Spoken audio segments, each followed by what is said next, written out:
अवधूत अवधूत चिंतन श्री गुरुदेव दत्त श्री स्वामी समर्थ जय जय स्वामी समर्थ। नमस्कार मित्रांनो, या आमच्या नवीन माहितीमध्ये मी आपले खूप खूप मनापासून स्वागत करते। हे बघा मित्रांनो, आपला आजचा विषय आहे मित्रांनो, हे बघा अशा कोणत्या आहे ह्या 4 गोष्टी मित्रांनो, त्या आपल्याला तुळशीला कधीही अर्पण करायच्या नाही मित्रांनो।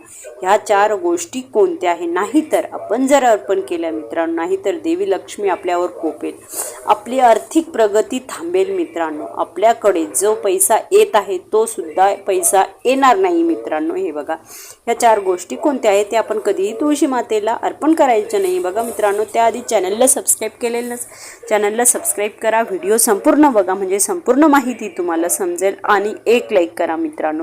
तुमचं एक लाईक माझ्यासाठी खूप खूप आनंदाची गोष्ट आहे मित्रांनो, एक लाईक करा। चला तर आपण आपल्या विषयाकडे वळणार आहोत मित्रांनो। आज हे बघा आपण तुळशी मातेला एक माताचा दर्जा दिलेला आहे मित्रांनो। हे बघा ज्या घरामध्ये, ज्या अंगणामध्ये ज्या घराच्या अंगणामध्ये तुळशी माता हिरवीगार राहते, त्या घरातील तुळशी माता, त्या घरातील वातावरण पूर्ण आनंदाचे वातावरण असतात बघा मित्रांनो। त्यामुळे आपण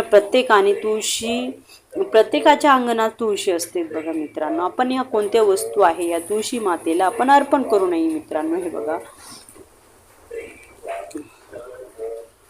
तुळशीचे रोप घरात ठेवल्याने आशीर्वाद मिळतात मित्रांनो, आनंद मिळतो। तुम्हाला माहिती आहे का, जर आपल्या घरात जर तुळशी असेल, तुळशीचा आदर आपण करत असेल तर योग्य यामुळे तुळशीला कोणत्या आपण वस्तू अर्पण करायच्या नाही मित्रांनो, ते आपण आज बघणार आहोत। हे बघा तुळशीला आपण पहिल्यांदा कोणती वस्तू अर्पण करायची नाही, अशा 4 वस्तू आहे कधीही तुळशीला आपण अर्पण करायचं नाही। यामुळे आपल्याला अशुभ प्रभाव मिळेल मित्रांनो, आपले कामे बिघडतील मित्रांनो। हे बघा तुळशीच्या झाडाला आपण कधीही दूध अर्पण करतो मित्रांनो, पाणी मिसळलेले दूध कधीही अर्पण करू नका मित्रांनो, कधी हे दूध तुळशीला टाकू नका, अन्यथा तुळशीचे रोप सुकून जातील मित्रांनो, तुळशी माता जी आहे ती सुकून जाईल। त्यामुळे फक्त शुद्ध आणि शुद्ध पाणीच आपण तुळशी मातेला अर्पण करायचं आहे मित्रांनो।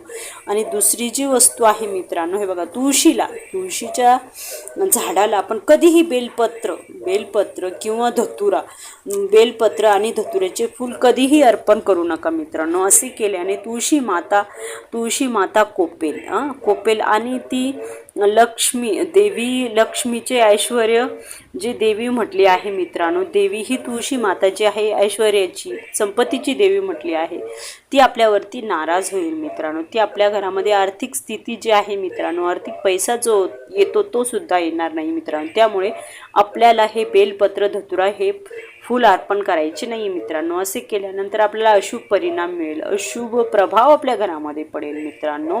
आणि हे बघा तिसरी जी वस्तू आहे तिळचे तेल, हे बघा तुळशीच्या झाडाला तिळचे तेल कधीही तुम्ही देऊ नका।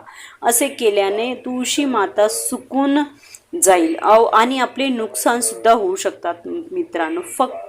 मात्र तुळशीच्या रोपाला फक्त तिळाचे तेल नाही तर कोणतेही तेल तुम्ही तुळशी मातेला वाहू नका किंवा तिला देऊ नका। फक्त तिला आपण काय करायचं आहे, शुद्ध तुपाचा दिवा लावायचा आहे मित्रांनो। आणि शेवटची जी गोष्ट आहे बघा मित्रांनो, चौथी जी गोष्ट आहे, तुळशीला उसाचा रस आपण कधीही अर्पण करू नका मित्रांनो, कारण तो भगवान शंकराला अर्पण केलेला आहे। भगवान शंकराला खूप खूप आवडतो मित्रांनो उसाचा रस। त्यामुळे आपण दुसरेकडे जर तुळशीमध्ये कोणत्याही गोड गोष्टी सुद्धा तुळशी मातेला आपण अर्पण करायचं नाही। त्यामुळे काय होऊ शकते, झाडामध्ये किडे वाढतात आणि तुळशीचे नुकसान होऊ शकतात, तुळशी माता आपली नाराज होऊ शकते मित्रांनो। त्यामुळे आपण कधीही ह्या वस्तू तुळशी मातेला आपण अर्पण करायच्या नाही बघा मित्रांनो।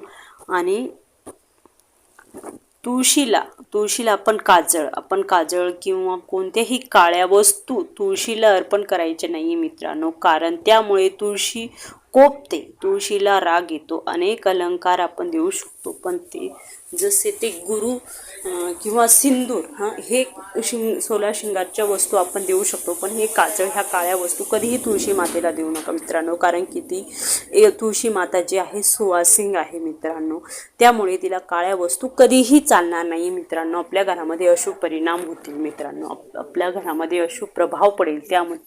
त्यामुळे ह्या 5 वस्तू कधीही तुळशी मातेला अर्पण करायच्या नाही मित्रांनो. ही छोटीशी माहिती तुम्हाला कशी वाटली मला कमेंट करून नक्की कळवा, आणि व्हिडिओ आवडल्यास लाईक शेअर सबस्क्राईब करायला विसरू नका. भेटूया एका अशाच नवीन विषयासोबत आणि नवीन माहितीसोबत. तोपर्यंत श्री स्वामी समर्थ. जय जय स्वामी समर्थ.